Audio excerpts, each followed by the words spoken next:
AI white paper launch. My name is Matt Lyth. I'm on the Executive Council of the AI Forum. It's my pleasure today to welcome you to this event. As AI evolves at an increasingly rapid pace, it's really important that we keep alert to how models perform, how they communicate, how they make decisions.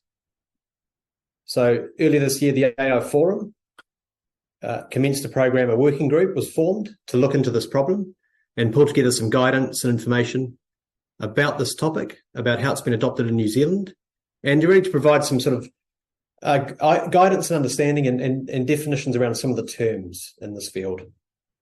So it's my privilege to host the event today. I'm just going to share my screen and take us through the agenda.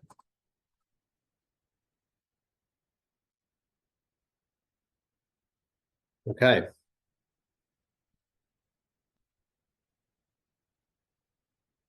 So the run sheet for today is as follows. I'll introduce our panelists. We have a number of speakers, participants in the working group, but also contributors to the work. We will provide a brief overview of the white paper. We'll then talk about a couple of the key case studies, two of the really important pieces of work that highlight the utility of explainable AI. One from Te Whatu and one from Silver Fern Farms and Linka on quite different topics, but both provide a really good summary of how these sorts of tools can be adopted. We'll then have a panel discussion, and there will be time in that discussion for questions. So if you do have questions as we go, please use the Q&A section within Zoom here and put in a question for us. We'll try and cover those as best we can, given the time we have. Towards the end, we will release a QR code, which has the white paper, which will be live on the website, the AI Forum website, towards the end of the presentation. Okay. Really my pleasure now to introduce the speakers, and you'll hear from all of these folks through the next hour. So firstly, we have Andrew Lenson, Dr. Andrew Lenson, who's a senior lecturer in artificial intelligence at Victoria University. We have Sarah Ova'a, a contributor who's a lead digital trust partner at Spark New Zealand. We also have Chenkai CK, who is with Te Whatu and is a health informatics professional. Maria Mangalan is also with us. Maria is a fellow Executive Council member for the AI Forum and is also automation and computational design lead, global lead for Mott MacDonald. And also, alongside myself, David Knox, who's the Principal of Data Science at Linka Analytics. So just a few comments around the AI Forum, just about who we are and what we do, just to put this in context, this piece of work. So we really are a group of multi-discipline people from right across the public and private sector, really focused on driving adoption of AI successfully in New Zealand. So we're really looking to promote the economic opportunities, really showcase the work and how it can be used, look right across the economies to where AI can make a difference, now and into the future. So some of the faces and names there of the group you'll see. The membership for the AI Forum is pretty broad and diverse. You'll see the chart there, which shows a very large proportion in the private sector from the business sector, which shows, and that's been growing over the last couple of years, shows the adoption is increasing and at quite a pace as well. But really solid and important contributions and support from the membership across government and academia. So at the moment, there's 110,000 New Zealanders involved in that membership and growing. And just a few key numbers here in terms of sort of the work that the AI Forum participates in. So since 2017, when the forum was founded, we have made 11 submissions to government on a wide range of topics where AI is important. We've run 20+ member events alone in this year, including a wide-ranging hackathon across New Zealand and Fiji, with I think 10 or so locations involved. The AI Summit was held recently, again, record participation, which was great. Multiple white papers, reports, and sort of theme-based work. The idea of all this is to really help provide great resources and capabilities for all New Zealanders to really understand how to participate in artificial intelligence and how to use it across a multitude of use cases to help our people, our communities, our organisations, and our government. Okay, what I'd like to do now is introduce Andrew. So Andrew will speak in a minute or so about the report. As I said, the report will be released shortly, but the report covers quite a wide-ranging sort of set of information about explainability and interpretability, and we will then dive into some case studies to showcase some of the use cases. So I'll hand over to Andrew now. Kia ora. Thank you very much, Matt. I will just share my screen so I have control of this. Give me 1 second. There we go. Yeah, so it's very much my great pleasure to be the one to introduce this white paper in a bit more detail. I have the quite challenging task of trying to introduce the whole thing in about 15 minutes or so. It is a rather big document, but I will just try and talk through some of the highlights and some of the main motivations and the main messages that we want to deliver with this piece of work. So, whoopsie daisy. So what is this white paper? Essentially, it is a discussion, right? So it's a white paper, it's a discussion on explainable AI, what that term means, and I think most importantly, how it can be used to really benefit New Zealand. So we know that AI can get a bit of a bad rap, especially these days with the likes of ChatGPT, the use of generative AI for sort of nefarious purposes. And so what we want to do in this white paper is really highlight some of the ways that we can use it for good. And a lot of that is through this technique called explainable AI, which, as you'll see today, is all about these AI techniques that we can trust or that we can understand how they work. And that gives us a lot of really important benefits. So within this white paper, there's a few key terms that we wanted to really nail down and clarify early on. So, of course, talking about explainable AI, one of the first questions you need to ask, or that is natural to ask, is what is explainability? What do we mean by this term explainable?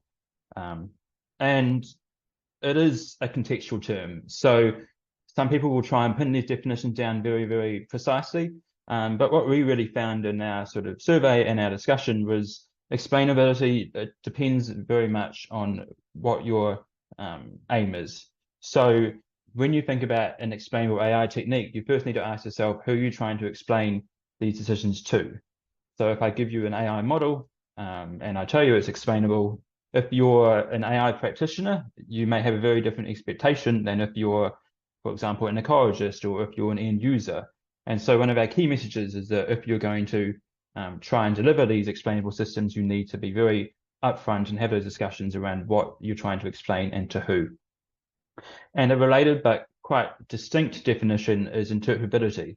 And this is a much more technical definition, and this is much more for the sort of the practitioners or the researchers. An interpretable model is one where we can understand the inner workings of the model. So we can break it down into very small parts and sort of mathematically work through it step by step to understand how it goes from some inputs, just some computations, and produces an output. And for the majority of applications, interpretability is not necessarily necessary. Your end users and your stakeholders are much more concerned about explainability. So they want to trust the model. They want to understand why it gave you a prediction based on the original information you gave it. They don't care exactly how it was calculated. And some other key terms we also talked about were things like transparency. And explainable AI is a really good way to enable transparency, as well as black box models and glass box or white box models. So black box being models that AI systems that we can't understand, that are not interpretable. They're just these very big networks quite often. And glass box being these ones that we can sort of see inside. And if you've worked in software engineering, you'll be familiar with these sort of terms as before as well. And so, as I said before, really one of the first questions that you need to ask yourself as an organization or as a practitioner is, what does explainable mean to you? What does it mean to your customers, to your users, to your teams, your partners, your stakeholders? And so very much when you start having this conversation about using AI in your business, and you think there may be the need for an explainable AI approach where you can verify and you can trust the models, for example, in a more sensitive area of application, the first question is, who are we trying to explain to? Because as I said previously, that will very much impact how you go about this or what techniques you need to use. So if you have a very customer-centric approach where you want to explain to your customers exactly how their personal information is being utilized by your AI systems, that will then inform how you develop those systems and what AI techniques you might use. And so once we have an idea of that, we want to look at what aspects do we actually want to explain. So is it enough that your end users understand the general purpose of why you're using AI? You can tell them we're using AI to give you more accurate diagnoses. That might be enough for some people. Whereas other end users or in other contexts, they might want to know exactly how it is producing those outputs. What are the factors that it's looking at to make a decision? So if my AI system denies you a bank loan, often you might want to know what factor of my employment situation or my lifestyle is it that is impacting that decision. And so once you know what you're trying to explain, you then need to find the best mechanism for doing that. And furthermore, there's also different contexts that we might want to explain. So we talk a lot about the end user experience, but also when we're building these systems or testing or auditing them, it's very useful to be able to explain what's going on as part of that process. If we want to build a very reliable and robust AI system, then by using explainable AI, we can understand what it's doing wrong and what it's doing right, and use that to, in itself, make the system more effective. And then finally, the question of who explains. So we have a range of different approaches. We have AI that explains itself. So a model that we call it, for example, intrinsic AI would be a word that we might use. AI that says this is a decision I made, here what it is. Explainability tools. So these are more tools that can explain existing systems. So you have some sort of deep learning model. There are some tools that can try and explain those. And of course, the one we often forget about is humans. So when you're trying to navigate the changes in your organization or start to use these systems, it's really important that you have humans who are well versed in both the AI as well as the business processes and the sort of business requirements, so that they can have that sort of social explanation of here is what we're doing, here is how it works. And there's many, many explainable models, but here I've just highlighted a few that you may be more or less familiar with. So it's quite interesting, as we've seen progress in explainable AI, we've seen a lot of people sort of start to use these sort of older AI systems or AI algorithms more than the sort of deep learning systems. So things like linear regression and decision trees are very classical machine learning or AI algorithms, but they sort of had a resurgence in this explainable AI era because they are simpler models and they are predominantly more explainable than a very big neural network. And it turns out that in a lot of cases, if you do good feature engineering and you structure your data appropriately, you can get a lot of the performance of some of these bigger models while using often these simpler models that will both be maybe not quite as accurate, as we'll see later, but will be much more explainable. And so there's a range of different models that we talk about in the report, and we sort of look through the different pros and cons and where you might use one or the other. Related to this whole discussion of explainable AI is the concept of bias. So one of the really big drivers of explainable AI is the very much emerging concern of bias in AI systems. And quite a good quote is that every part of the process in which a human can be biased, AI can also be biased. I'm sure you've all seen news articles over the past several years now around bias in AI systems. And we really think that explainable AI is one mechanism we can use to try and identify and even prevent bias.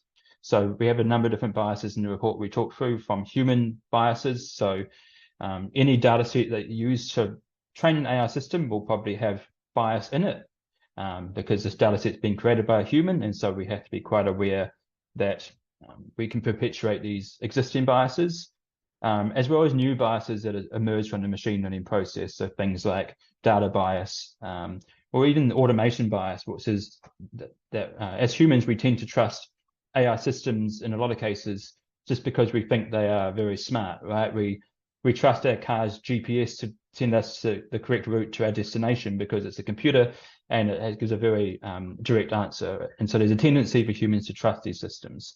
And so by using explainable AI, we can try and delve into this a bit more and understand what bias there may be in our models. And related to that is the concept of trust. So a primary driver for people using explainable AI, especially in a government or a business sense, is around trust. We know that there is a lot of distrust of AI in our communities, and quite rightfully so in some circumstances. We've seen how it's been used overseas. And so if you want to deploy these tools in your organization, you need to get buy-in from your end users, and they need to trust what you're doing.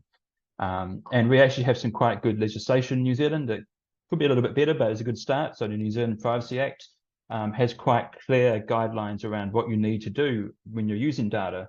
And so as soon as you start using data and start using AI systems, you have regulatory requirements to use it in an appropriate way.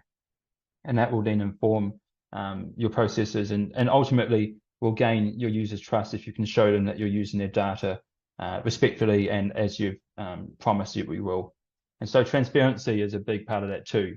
If you want your users to trust you, you need to be transparent. You need to say, this is how your data is being used. This is the process it's being used for, and this is the decision-making process. And you can imagine that it's very hard to be transparent when you have this very big neural network model that you can't explain. And so explainability and transparency and trust are very much a interwoven set of concepts. And one of the sort of final things I want to touch on, again, very briefly in a seminar, is this trade-off between explainability and performance. So often in machine learning or in AI, we talk about the performance of the latest models. You know, we're getting very accurate models that can get 99.999% accuracy. And that's all well and good, but those models tend to be very unexplainable. There is this often this inherent trade-off between how performant a model is, how accurate it is, and how explainable it is. So something like a deep learning model has very high performance, is very much a lot of the state-of-the-art machine learning, but is sort of embarrassingly unexplainable. You have a billion neurons in your neural network, you're going to have a very hard time explaining it. It's not impossible, but it's very hard. Whereas something like a decision tree is at the other end. It tends to have weaker performance, though in some cases it can also be very good, but it is much more explainable. It's a much simpler structure, and we can very directly understand how it's operating. And so in our report, we look at this trade-off in quite a lot of detail as well. And as part of that, we also talk about how we can take existing complex models, so for example, a deep neural network or a generative AI model, and how can we try and explain that with explainability techniques. So sometimes you need a really high performance, you know, in a medical situation or in a high stakes business application, you can't lose any performance because it's too consequential. And so are there other approaches you can take to try and explain those models? And there's a very much an emerging field of research that's trying to do just that. And we look at some of those examples in our report as well. And then finally, we sort of end the report before we get into the case studies, talking about what industries will be impacted by the use of explainable AI. And as you can kind of see from the slide, it's basically every industry. We think that explainable AI is very important in a diverse range of areas. And I'm sure if you look at the slide, you'll find at least one of these that applies to you. And I think it's worth noting it's not just the potential to avoid negative applications of AI by explaining it, but also there's a lot of potential benefits or advantages that we can make in this space. So when we think about things like healthcare, you know, diagnostics, which you'll hear about later on, is a really important area of AI, emerging area of AI that is where explainable AI is very necessary. You know, a doctor needs to be able to explain the decision they're making to the patient, and the patient wants to understand and has a right to have an informed decision. And so you can see there's a whole bunch of different areas here, and we very much go through each of these in quite a bit of detail in our white paper as well. So that's a very quick run through of the white paper. I very much encourage you to read it in more detail, and I will pass I think back to Matt. Great. Thank you very much, Andrew. Really interesting summary of the content, a small proportion really of the content in the white paper. But really nice summary of the key themes. So we want to move now to dive in a little bit deeper to two of the case studies.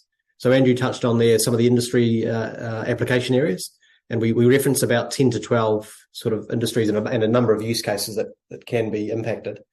Two of which, one is healthcare and one's an environment. So I'll pass over next to CK at Te Whatu Ora to talk about some work that was done around the COVID response. CK. Thanks, Matt. I'll just quickly share my screen. Tēnā koutou ko Chin Kai Jin tōku ingoa. Hello everyone, I'm Chin Kai, but most people just know me as CK. I'm a health informatics fellow working for the Institute for Innovation and Improvement at Te Whatu Waimata. Just like to share a piece of work that we did for the COVID response, which shows the usefulness of explainable AI. But just to provide a bit of context, this project actually started towards the tail end of Delta. Under the Delta outbreak, it resulted in adverse health and welfare outcomes, which disproportionately affected our Māori and Pacifica communities. Omicron was already a thing at that point, and we were seeing record case numbers being generated overseas. And under Delta, we were contacting all COVID positive patients. However, we realized that this was no longer going to be feasible and that demand was going to outstrip the capacity to provide this individualized care.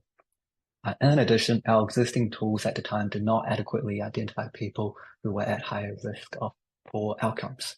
So the solution was to develop the COVID-19 triage tool, which we use to support the risk stratification of COVID positive patients into final members across the Auckland region. So this project actually involved quite a large exercise in linking various databases together. Initially, we identified all COVID cases through the national data feed. Once these individuals were identified, they were linked to the following databases. So the COVID-19 immunization register was used to determine individuals' immunization status at the point of infection. The CLEAR database contains community dispensed medication data, and this was classified according to the mechanism of action or its indication to use. This was combined with electronic referral data to generate the broad body systems that you see on the next slides. Within electronic referrals, there's a section at the end for the coding of long-term conditions, which is recorded using read codes. We harvested these read codes and classified it according to Charleston's comorbidities index and combined it with the medication data. In addition, we used regional hospital databases to determine admission data as well as basic patient demographics. All this information was combined in our regional Snowflake data warehouse, so a cloud-based data warehouse solution.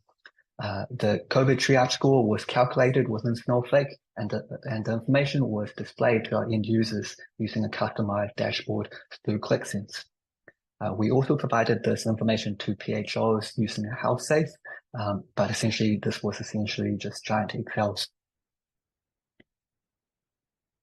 In terms of developing the model, we used a logistic regression model due to its ease of interpretation and implementation. So the model was actually developed in an iterative approach. An initial model was developed and tested in the regional COVID hubs. Based upon the initial feedback and data from the initial Omicron outbreak, we were able to develop a second version of the model, which is presented here. Using data from over 10,000 cases, we were able to determine the effects of a number of factors on an individual being hospitalized. The factors which were incorporated into the model, into the final model, are presented in the table to the right, alongside the coefficients, p-values, and odds ratios. I'll quickly explain odds ratios as it's the easiest one to explain, and using vaccination status as an example, a person who is unvaccinated is 6.7 times more likely to be admitted to hospital when compared to someone who is fully vaccinated, whilst taking into account all the other factors. Using chronic kidney disease as another example, someone who has chronic kidney disease is 2.5 times more likely to be admitted to hospital when compared to someone who does not have CKD. We would then sum together all the factors to generate an overall risk score for an individual. The predicted risk scores for the development dataset is presented in the graph to the left. What I've plotted on the x-axis is the predicted risk scores, but binned into 0.1. On the left-hand side, you have the lowest risk. On the right-hand side, you have the highest risk. Within each risk bin, the dark blue bars represent the number of individuals who were infected. The lighter blue bars show the number of individuals who were subsequently admitted. A line is superimposed on top to generate the percentage admitted within each risk band. What you want to see is a clear gradient going up as the risk score increases. In terms of the model's ability to discriminate or the ability to tell the ones from the zeros, we typically assess this using a metric called the area underneath the curve of receiver operating curve, the AUC-ROC. For this model, achieved an AUC-ROC of 0.79 for the development dataset, which can be considered acceptable. In terms of implementation, the screenshot below shows a click dashboard which was displayed to our end users. Within the tables, each row represents an individual who has COVID. Their risk score is displayed, but alongside the factors that influence the risk scores. We found that by displaying all the factors, it enabled the end users to see how the risk score was determined and whether it matched their own opinion. By displaying all the information, we were able to gain the trust of our end users and overall acceptability of the model. So in terms of the results, between Feb 1st and October 31st, over 500,000 individuals were analyzed by the algorithm around the Auckland region. The model achieved an overall AUC-ROC of 0.82 when used in the real-world setting, which can be considered good, with Māori and Pacific population achieving similar results. When we operationalized the model, we created 3 risk categories. Low risk, so individuals who had a risk score between 0 to 0.1. Medium risk, individuals who had a risk score between 0.1 and 0.2. And high risk, individuals who had a risk score of 0.2 or above. So if a person were not contacted by their GP, we reached out to all high-risk individuals first for virtual assessment and to the medium risk groups when capacity allowed. Low-risk individuals were for self-service. The key thing to realize here is that the y-axis is scaled, and you need to focus on one of the metrics, the negative predicted value. What this metric is trying to describe is that if you don't call and assess someone, you want to make sure that they will not end up in hospital. Using the medium risk as the threshold, 99.2% of the individuals who did not receive a virtual assessment do not end up in hospital. If you want to capture the remaining 3,500 admissions, you need to contact all 450,000 individuals. So the graph here shows the same data, but displayed in a different format. This is a box and whisker graph. What I've plotted on the x-axis is an individual's age, but in bands of 10 years. Within each age band, I've split up the data by ethnicity. The middle line in the box represents the median value. The upper and lower bounds of the boxes represent the upper and lower quartiles. The tip of the line represents 1.5 times the interquartile range, plus or minus the upper and lower quartiles. There are outliers which have been removed from the graph just to make it a bit easier to visualize. What you can see is that for Māori and Pacifica, the risk increases significantly at the 40-50 to the 50-60 age band. For non-Māori and Pacifica, this increase is seen at the 50-60 to the 60-70 age band. This is in line with existing knowledge where Māori and Pacifica individuals have shorter life expectancies of around 8 years. So there's going to be our final slide and contains more results, but just by the risk groups.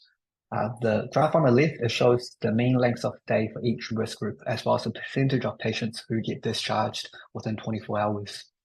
For the low risk, the mean length of stay was 39 hours, with 70% discharge in 24 hours. For medium risk, the length of stay increases significantly to 92 hours, with only 40% discharged within 24 hours. For the high risk groups, the mean length of stay increases to 120 hours, with only 29% discharged within 24. I know I haven't been talking for too long, but in case I've lost some people, the most basic way of describing the results are as follows. By targeting around 10% of the population, we were able to identify 60% of the admissions. yes, does this mean that over 3,500 emissions were not identified? But in order to capture all these emissions, you will need to contact over 450,000 individuals. And in these admissions, they tend to have shorter lengths of stay, and the majority are discharged in 24 hours. And that is the end of my slides. Kia ora, everyone. Kia ora, and thank you, CK. Great presentation, and it's a really important example of data-driven health and using understandable statistical models, machine learning to really get to the front line. So really wonderful to see, a focus on key metrics and understanding what's driving admissions and hospitalizations, helping then practitioners. And later in the panel, we'll talk again, and I'll ask CK to give us a bit of feedback from the frontline practitioners as to how they found that process. Just a note, there's been a few Q questions coming in, so we are monitoring those, and some of the panelists are responding to those. We'll pick up as many of those as we can as well in the panel shortly. Before that, we'll go to, I guess, another really big issue in New Zealand this year. Cyclone Gabrielle impacted the East Coast and Hawke's Bay, particularly earlier this year. And in response to that, Silver Fern Farms, a large sheep and beef producer in New Zealand representing really 15,000 farmers, collaborated with Linker Analytics to look at better understanding of landslides and how the land behaved and performed in relation to that very intense rain event. So I'll hand over next to David Knox to explain and talk to that project. David. Right. Thanks very much, Matt. I'll just share my screen.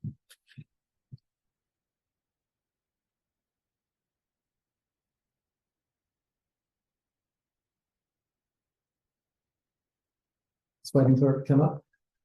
Okay. Well, hi everyone. So I'm David Knox. So I work with Matt at Linker Analytics in the data science part of Linker Analytics. So as Matt said, this bit of work that I'm going to talk about here, this was commissioned by Silver Fern Farms, and it was really to explore both the impacts of the Cyclone Gabrielle event earlier this year and to look at some mitigation strategies. So specifically, we're looking at landslips in the Gisborne and Hawke's Bay regions. There are a lot of physical models that have come out of decades of research that describe likelihood or probability of landslides given a certain amount of rainfall. So we're not trying to replace that work or whatever, we're trying to build on it. It's very important. For that reason, it was very important that we looked at explainable techniques. So we could combine a lot more data than a lot of these physical models consider, but also we could validate some of the decision-making that the model was following and make sure that it was in line with the physics-based modeling. Right, so with that, this slightly scary-looking slide, actually, I won't spend long on, but it's a bit of an introduction to the library that we chose to model this problem. So the interpretable library is a product from a team of researchers from Microsoft Research and the University of Washington. It's been developed over probably the last 8 years or so, and it has a bunch of algorithms. The one I used is a generalized additive model. So fairly similar to a logistic regression when it's applied to a binary classification problem. Except rather than, I'll just be real quick here, but rather than considering each feature as a linear contributor to the prediction with just a weight applied to it, there's a shape function applied to each individual feature, which varies its likelihood contribution to the overall decision. As well as that, there's some complexity added with pairs of feature interactions. So I've reproduced the graph of the performance versus explainability that's in the white paper, and I've very carefully, with the designer's hand, drawn in where interpretable sits here. So this is sort of the golden magic, the magic kind of position here where it's both performant and explainable. So that's maybe a bit optimistic, but in some cases it works really well as a drop-in replacement for a more complex and harder to interpret, harder to explain algorithms such as random forest. And certainly with the things I've tried, it works pretty well as a drop-in replacement for random forest, while being quite interpretable. So we'll get onto that. First of all, look at some of the inputs into our model. So we're trying to predict the probability of landslips occurring in a rain event. We also want to model out of this that we can vary those inputs. So do what-if scenarios if the rain was heavier. The rain did vary a reasonable amount across the region, both in the maximum 24-hour rainfall and the 1-hour rainfall experienced. And you can see a little bit of that in that panel on the left there, the heat map of the rainfall. So we wanted to try different scenarios. So what if the rainfall was at its maximum across the whole region? What kind of landslips would we have seen, or could we have seen? Some of the other inputs. So we used a lot of open source inputs, including elevation models from which we could derive slope and aspect, so the direction of that slope. The LCDB, so Landcare Research's land cover database, as well as open geology databases. Now, the slips were mapped as part of a rapid response shortly after Cyclone Gabrielle, looking at differences between sentinel imagery before and after Gabrielle, and that was done by Dragonfly Data Science and made open data. So that was a hugely valuable resource that made this research possible. Very, very valuable to us. Okay, so one of the things that interpretable as a broadly explainable model and quite interpretable provides is something that is quite familiar to people who deal with random forest and many other models that can show you a feature importance. So what you can see on the screen here, this is the feature importance from this model that we're talking about. So slope is the most important factor, then rain, then land cover, then elevation, and others. So most of these are single variable features that have been shaped so the response is different. So slope, for example, actually I'll get to this in the next slide, but there is some contribution from pairs of features. So that makes those contributions from pairs of features interacting, that makes the model slightly harder to interpret, but slightly more performant. In this model, it didn't actually make a huge difference. So this is quite a good candidate problem to model with generalized additive models. So this page shows, one of the really cool things about this model. This library has built-in visualizations using Plotly, which allows you to visualize very easily the contribution of different features. This is looking at land cover. So we got this data from the land cover database, LCDB Vision 5. And you can see the land cover at the bottom, and at the top you can see the contribution of those different land cover types to the likelihood of slip occurring.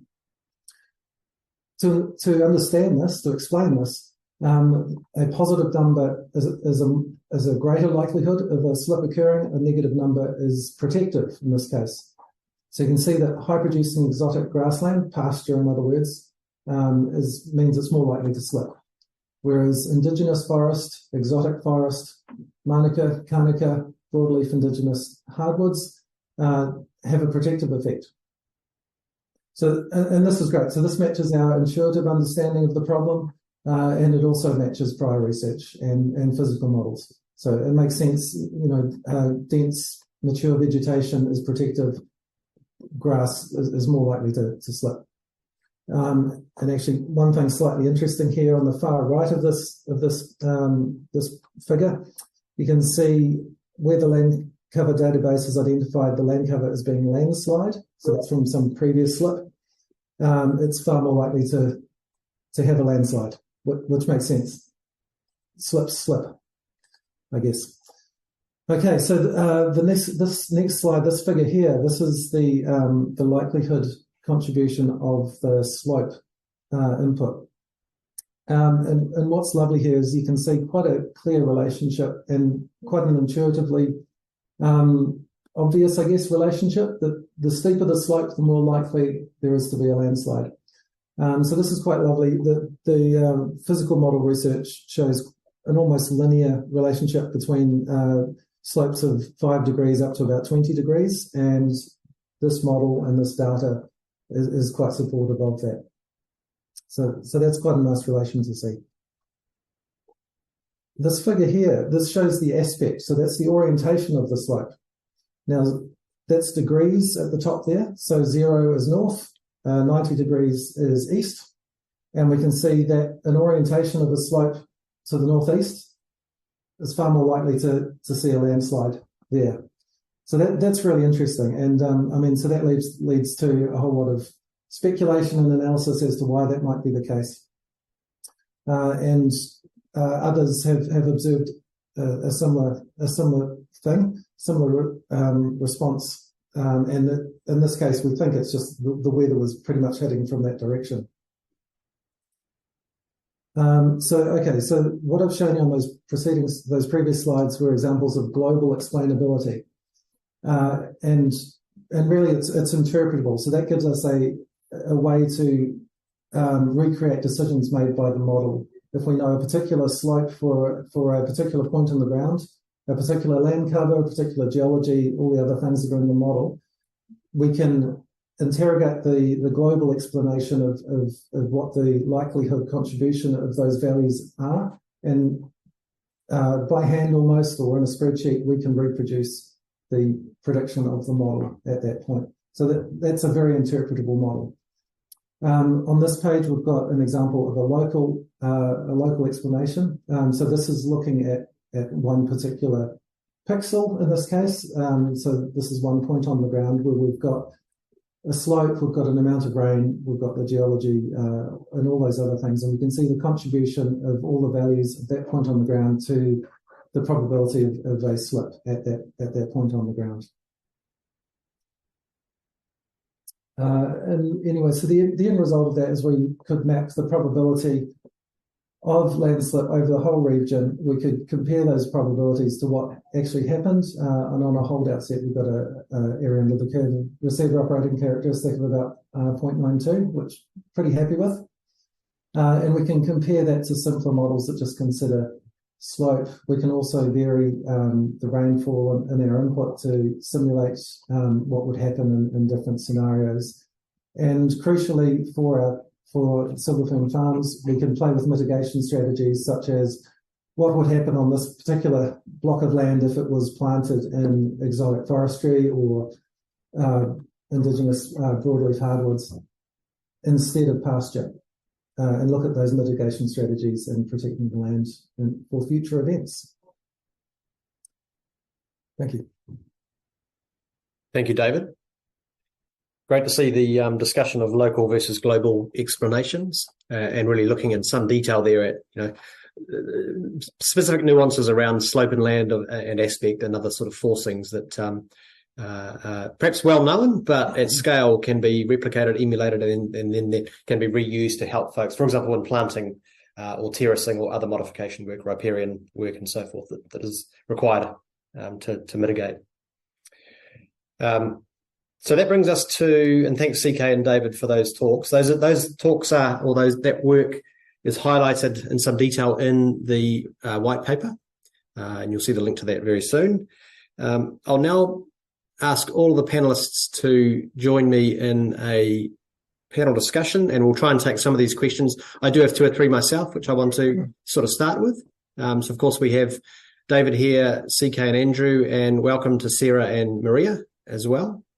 So we'll spend the next sort of 15 minutes or so just going through really some questions that sort of summarize the work and perhaps pick up on the themes that have come through from the audience.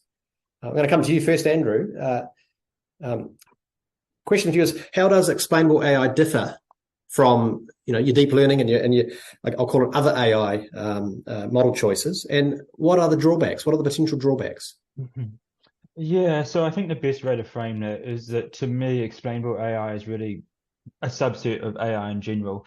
We know there's a whole bunch of different techniques in AI, and explainable AI would just be some of those techniques that we know are particularly well explainable, or that we can use them in a way that lends trust to their functionality and allows us to understand how the inputs to their models produces the corresponding outputs. In terms of drawbacks, I think really one of the biggest drawbacks, or one of the potential drawbacks, is that trade-off between performance and explainability. As we've sort of seen, if you have these very, very big models that power things like ChatGPT and Midjourney and these really well-known methods these days, they're massive. And the reason they perform very well is that they're massive. And so there's always going to be that tension there. And we can go some of the way to resolving that tension, but there's always going to be, I suppose, that main drawback. I guess one other related drawback is that when you commit to doing something in an explainable way, you have to do quite a lot of groundwork to do it properly. You need to understand what your business needs, what your customers need, what your data is, and what bias or issues there are with your data. It's a lot more involved than just making a machine learning pipeline and getting the right answers. There's more nuance to it. Right, thanks, Andrew. I picked up in the talks earlier that tension between performance and explainability. You've got to sort of decide where you want to be in that curve, and it comes back to that audience and the impacts and the use case. So there's no one answer. It does depend, but there are choices. Thanks, Maria. I'll come to you. What measures can be put in place to prevent unintentional biases in explainable AI systems? Yeah, kia ora, Matt. Kia ora, everyone. So in terms of measures for explainable AI, we do talk about a few on the paper, and I think as Dr. Andrew Lenson has mentioned during his presentation, explainability, it is already very useful when it comes to unveil these biases that might be present in whether it's in the data or in the algorithms or perhaps in ourselves as well. So it's also something that it's key in demonstrating active protection and ensuring Maori collectively benefit from the use of AI in Aotearoa in New Zealand. And this refers to the second principle of the Maori data sovereignty, which we also talk about in the paper.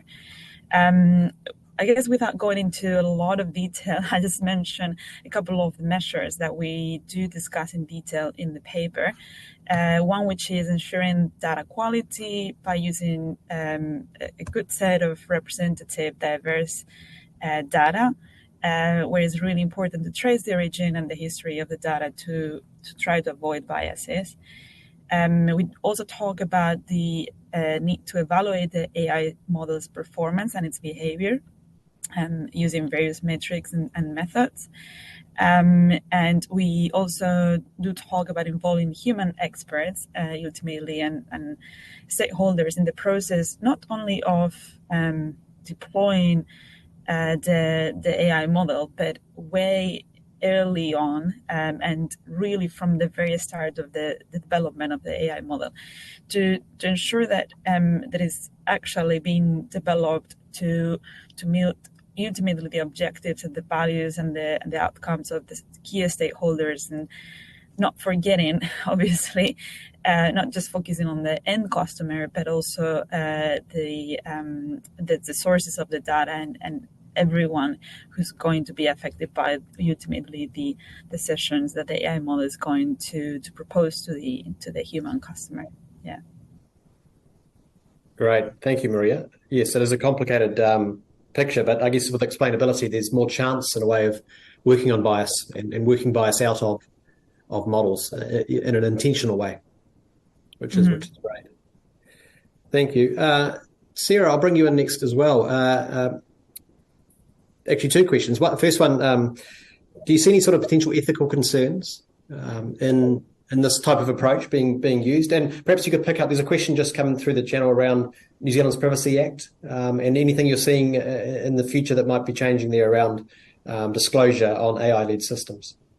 Absolutely. Well, first, I've also seen in the discussion that it's been picked up about the fact that explanations can potentially be exploited in privacy-sensitive areas. I think that's a great call out. So one of the sort of potential ethical concerns in terms of using explainable AI is if it's published and shared with third parties, it can be manipulated potentially to re-identify the individuals concerned. There's also a danger that it might be gamed so that the AI model might be understood. If, for example, the model is to help prevent cyber attacks in an organization, if too much is published about how the model works and what the data points involved are, it might make it easier for those cyber attacks to actually work around the model and our customers continue to be attacked and so on. So a really good call out, as I said in that conversation, to focus on what level of detail is appropriate to publish in the with third parties. The other thing I'd just call out is it's really important, it's been touched on already, but explainability is just one tool in the toolkit for AI governance. So it's just critical that we don't rely on explainability as the answer for ensuring we've got good governance. Just because a model is explainable, it doesn't mean that it's completely ethical. So it's really important to use the explainability as a tool to enable those other reviews.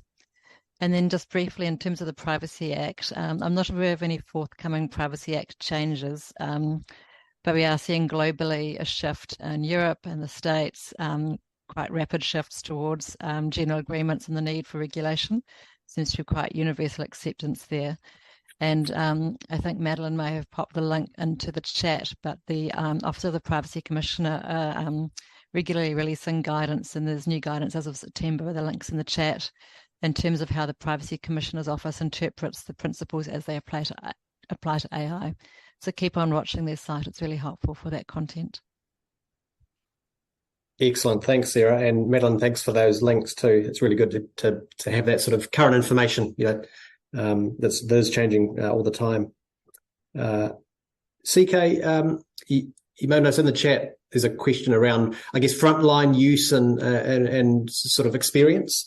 And the question is, were you able to use the explainable insights to help drive recommendations or suggestions? And in your case, how did you find that? And how did you find overall the staff at Tamaki Makaurau Te Whatu Ora found using the model and using the system that you created?